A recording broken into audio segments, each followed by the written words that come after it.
Magandang araw po sa inyo lahat. Ako po si Banat Bay. At eto, may pag-uusapan tayo. Kaibigan ng Pangulo, sangkot, di umano, sa isang diktadoryang pananakot sa isang ating kababayan. Naku po, yari na. Ito yung sinasabi ni Pangulong Duterte, di ba? Tila meron na ata talagang diktadoryang nagaganap dito sa ating bayan.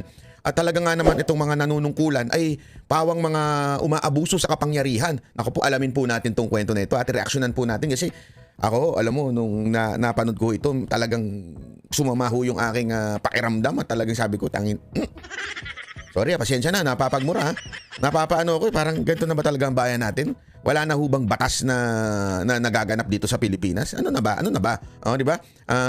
Paliwanag mo, Vlogger Claire. Ipaliwanag mo nga ito mga ganito nang magkaalaman tayo ng kung talagang walang laman yan. O, panoorin natin ito ha, panoorin natin. O, pasok.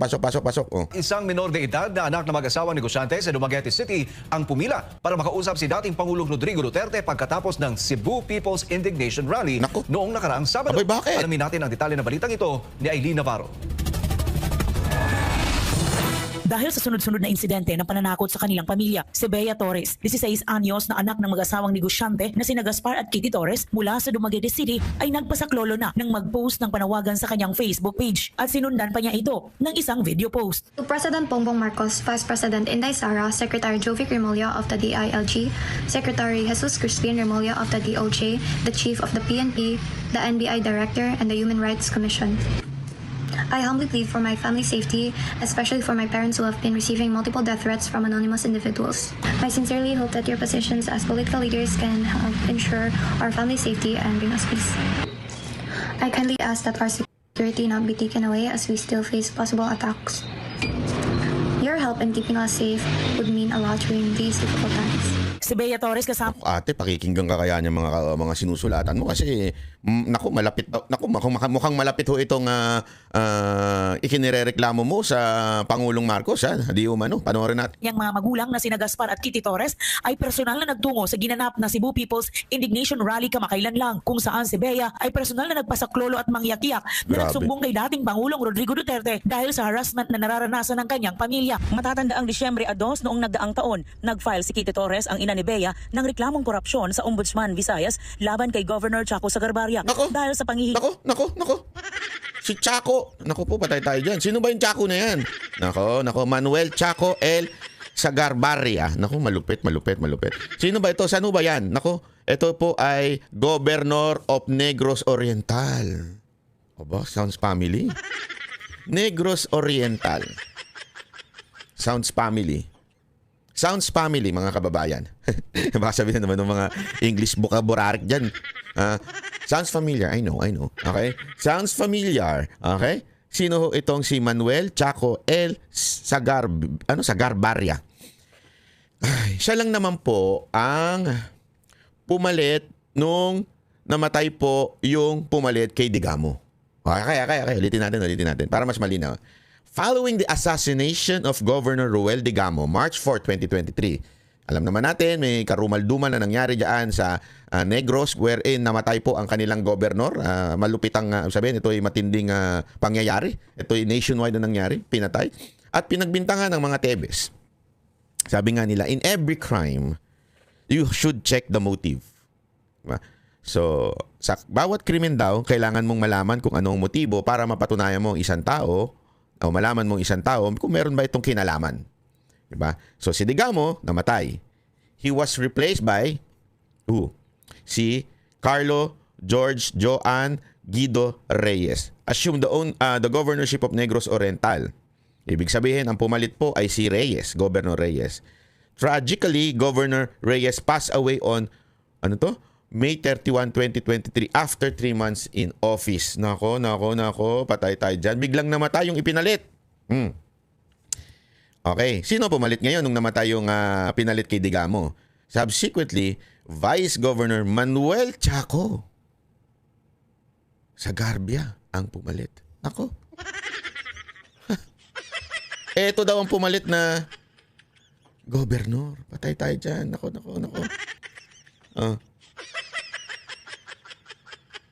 Ito para lang wait lang alamin lang natin. Anong kinamatay ni Governor Ano to? Carlo Reyes of Negros. Ayan. Anong kinamatay? Banat bay naman. Masyado ka naman. Dahil sa isang karamdaman. Ayan. Bagaman, kinumpirma ng opisyal lalawigin ng kanyang hindi sila pinahintulutan. Nako. Ha? Bagamat? Kinumpirma ng opisyal ng lalawigan ng kanyang pagpanaw, hindi sila pinahintulutan ng pamilya na isiwalat ang mga detalye tungkol sa kanyang sakit at pagkamatay. Gago! Bakit? Bakit mo naman ako sinasabihan ng gago?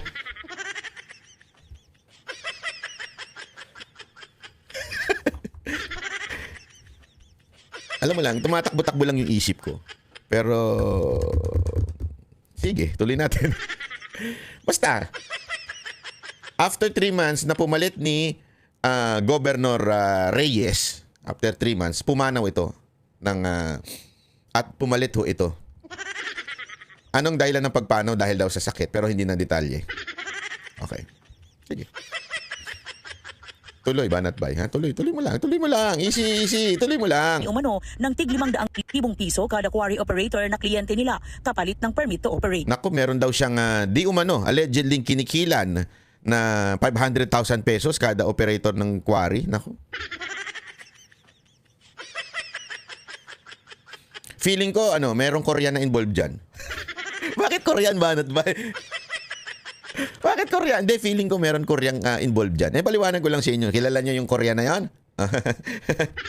Yung mas mataas na mastermind na sinasabi niya, tanggalin natin yung tapos ibintang natin sa iba. Ibintang natin sa mga Tebes. Bakit naging Korean? Nagtatagalog. Alam nyo na kung bakit. Magkano Korean dyan? Magkano Korean dyan? Nagets nyo na, magkano ako riyan dyan? Magkano ako? Kayo naman, hindi nyo mag-gets. O tuloy natin, magkano ako riyan dyan? Magkano ako? Si Governor Chaco ay kinasuhan ng paglabag sa Republic Act No. 11032, an Nako. act promoting ease of doing business Nako. and efficient delivery of government services amending for the purpose RA 9485. Ganon din ang paglabag sa Republic Act 3019, Anti-Graft and Corrupt Practices Act at bribery under the revised penal code. Makalipas ang isang Naku, grabe naman yun. Ang daming kinaso sa kanya. Ang lupit. Tapos pagkatapos nung kinasuhan siya, anyari. Tuloy natin. Ding. linggo, matapos magsampa ng reklamo, sinira ng motorcycle riding in tandem ang CCTV camera sa labas ng bahay ng pamilya Torres. Noong Enero 20. Aba, sinira. Ito ho yung nag-demanda doon kay Governor Chaco. Ito yung nag-demanda doon. Ha? Ito yung sila. At yung bahay nila, pagkatapos sila magdemanda, sinira ng mga, ano kaya yung mga nanira na yun? Sino kaya yun? Mga kanto boy? Mga drug addict? Mga tambay sa kanto na ano, mga kanto boy nga yun eh. Mga chismoso sa kanto kasi ayaw nilang nakukuhanan ng chismisa nila. O baka naman yung may kabit. Ayaw na makuhanan ng video yung kabit nila. Sa tingin niyo sino sumira nung CCTV nitong dalawang nagdemandan to? Okay na lang sumagot. Nalaman ng mag-asawang Torres na pinaimbestigahan sila sa pamamagitan ng isang Kiefer Saga na sumulat sa DENR upang kumpirmahin kung accredited ba ng DENR si Gaspar Torres na isang processor ng ECC at iba pang DENR permit. Nako. Sa dokumentong hawak ni Kitty Torres, napatunayan na nasa listahan ng Environmental Impact Assessments Practitioners Application ng EMB7 si Gaspar Torres. Nako. Disyembre 23, nag-file ng urgent motion si Kitty Torres para sa Order of Preventive Suspension laban kay Negros Oriental Governor sa Garbaria at Nako. iba pa. Nitong Enero 27, nagpatuloy ang harassment ng Ay, paano ba naman nagdemanda ng parang urgent motion na isuspend itong si Governor dahil sa dahil sa interference sa kanilang trabaho, ika nga.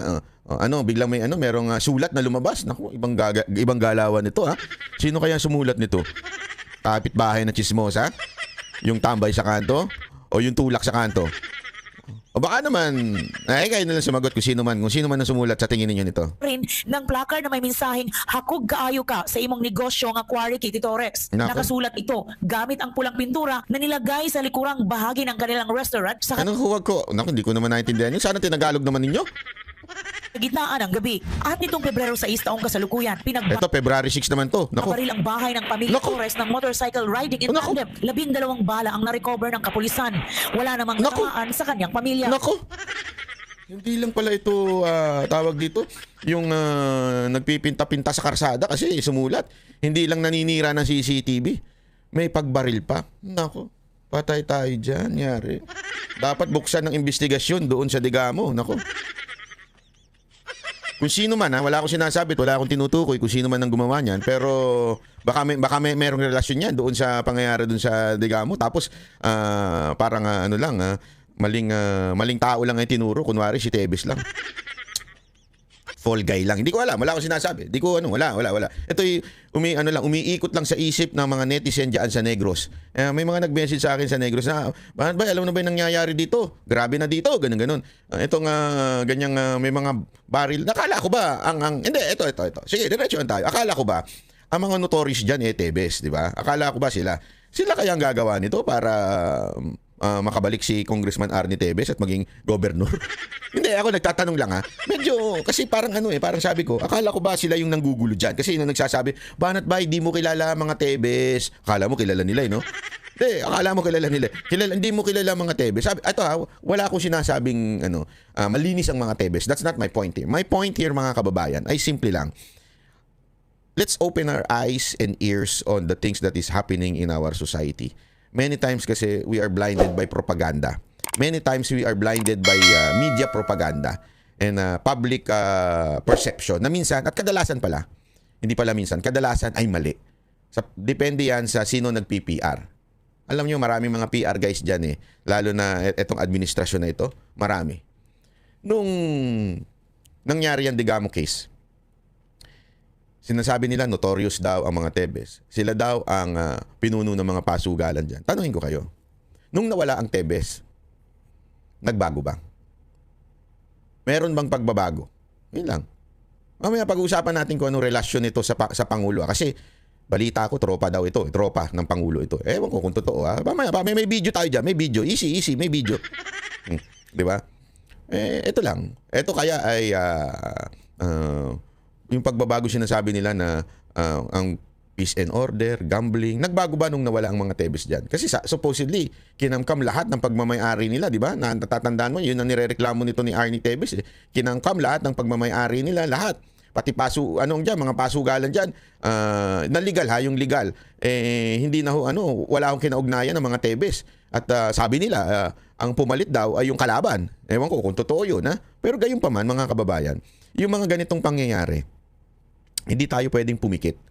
Kasi may problema dito. May problema dito na bakit ganito ang nangyayari sa Negros. And take note, mga kababayan, may gun ban yan. Di ba?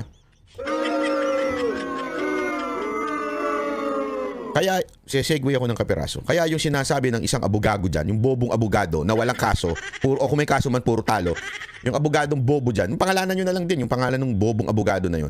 Nasabi niya kasi, nagsabi ako sa isang Facebook post ko na may isang dyan, merong isang, may patakaran ng gobyerno, yung gun ban, ay wala hong naidudulot na maganda. As a matter of fact, nakakasama. Bakit? Dahil ang mga kriminal, hindi naman po sila wala ho silang lisensyadong mga baril. Ang mga baril ng mga kriminal ay mga hindi lisensyado. Okay? Loose firearms, ika nga. And they do not respect whether may gun ban o walang gun ban, hindi sila magdadala. No. Kasi nga walang alam ho itong abogadong to pagdating sa probinsya. Sa probinsya wala ho yan. Gun ban o may gun ban, lalong-lalo na doon sa mga magugulong lugar. Wala akong pakialam ang mga kriminal dyan. Bibit-bitin nila yan. Sino ang tinanggalan mo ng baril during gun ban? Yung mga taong responsable at dapat proteksyonan nila ang kanilang sarili na naayon sa ating konstitusyon. Ulitin ko, ito po ay naayon sa ating konstitusyon na protektahan ang ating mga sarili. Di ba ho? At ito ho ay legal, responsable. Maayos po ang kanilang ang ginagawa. Sila ang tinanggalan ng baril. Nung pinost ko yan, sabi nung gagong abogado na yun, sabi niya, mali ka naman kasi may mga warlords. Ang iniiwasan sa probinsya ay yung mga warlords kasi sila yung mga nagbibitbit ng baril. It's not just the criminal. Yun, nagmamagaling yung tangang abogado na yun. Napakabobo ng abogado na yun.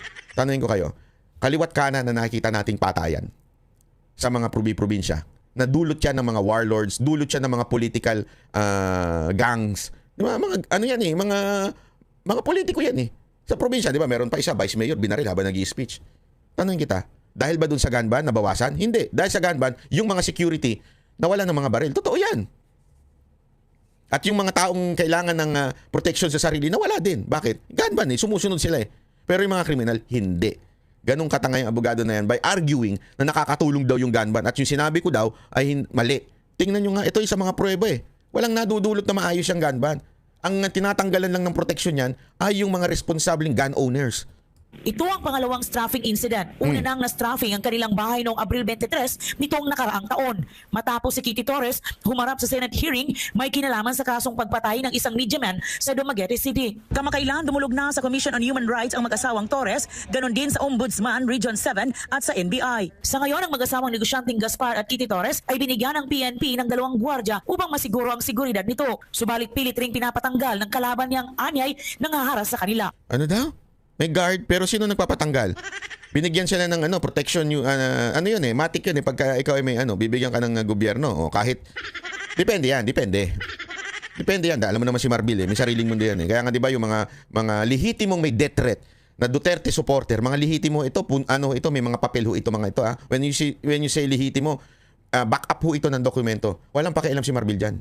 Basta Duterte supporter ka, tatanggalan ka. And I know a lot of people tinanggalan niya because Duterte supporter. Ayoko na lang pagpangalan kasi para hindi mabulgar yung kanilang mga threat. Pero tinanggalan ni Marbil.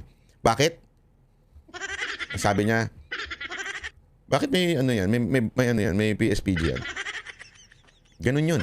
Kahit na, kaya, alam mo, sa totoo lang, dahil sa ginagawa niyang yan, pinapakita niya talaga na diktador sila. Diba? Eto, binigyan niya. Pero pinatatanggal naman nitong accusation nila, hindi accusation ko, accusation nito mag-asawa, pinatatanggal daw nung gobernador o yung pinatatanggal nung kalaban nila. O, yan ang ina-allege nila.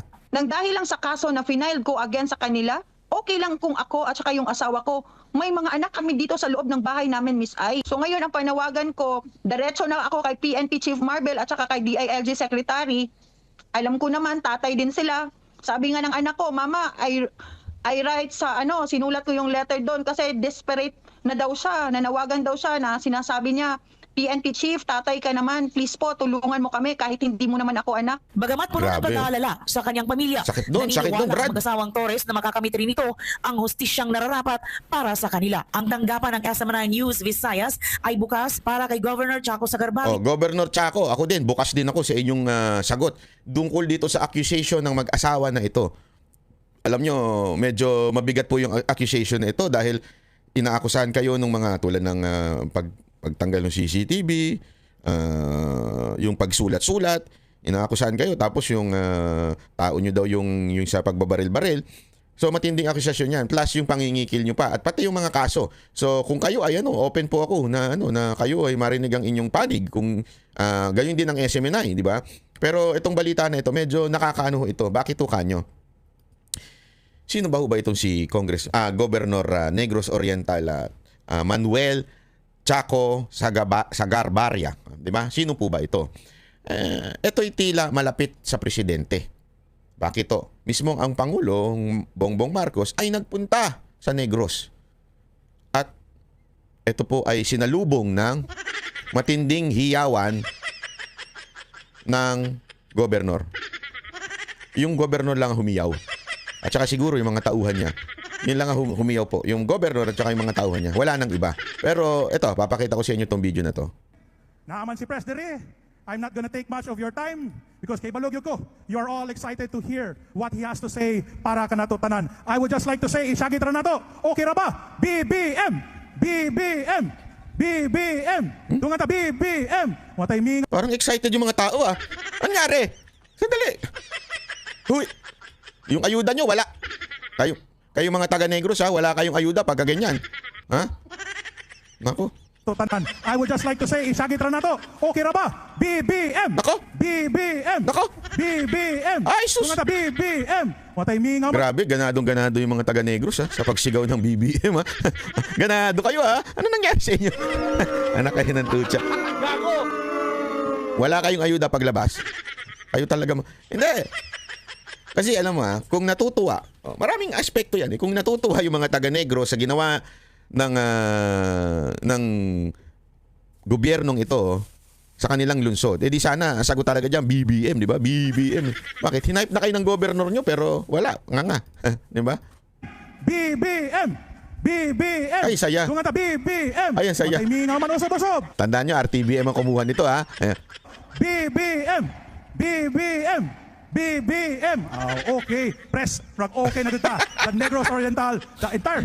Sandali nga, i-posing nga natin itong mga itsura ng mga tao na to. Ito. Yan. Ano natin, lakihan natin. Tingnan natin mga itsura ng mga tao. Ayan. Happy sila. Di ba? Ang saya nila. Ang saya-saya nila, mga kababayan. Grabe, enjoy na enjoy sila, ha? Ang bira. Grabe ka banat ba, ha?